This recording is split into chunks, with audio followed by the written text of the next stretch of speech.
Okay, I'm gonna go ahead and demonstrate a single leg bridge. I'm gonna use the mat table here, but this can easily be done at home.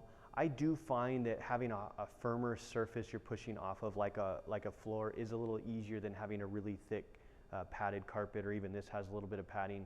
But I think just so it'll show a little better, I'm gonna go ahead and lay on here. So I'm gonna start off if you're familiar with the bridge position, we're gonna start off kind of in hook lying, so with our knees propped up here. But instead of doing a bridge from this position, we're gonna bring one leg toward our chest like this.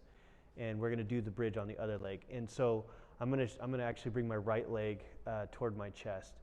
And so what I tend to find is when you're going from the bridge to a single leg bridge, if your foot stays wide, you have a hard time staying in a good position. I like to just move my foot to the middle of my body as soon as I make that transition. And so I'm gonna hold on to my right knee in this case so that it can't really help out. And I'm gonna drive into the mat table or the floor underneath me. And I'm trying to make sure that I get the effort coming from the back of my hip and my glute. So if I feel a lot of that in my quad or my hamstring, there's a couple things you can do. So what I find helpful is the knee usually has to rotate out, or we call it hip abduct. It needs to move out a little bit.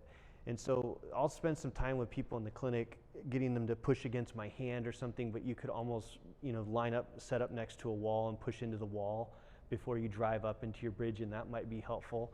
The other thing I find is sometimes when I have them push into the wall, they'll arch their back to get in that position. That's not gonna be helpful to our cause. We don't want our back helping out, we want it all coming from the hip. So we're gonna, like we did in the bridge, we're gonna keep our rib down or roll our pubic bone toward our sternum and kind of keep our back flat.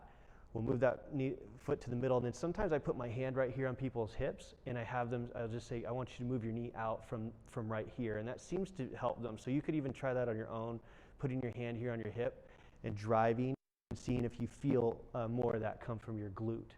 And so we'd want to do that on both sides, but that's a single leg bridge. So try this out at home.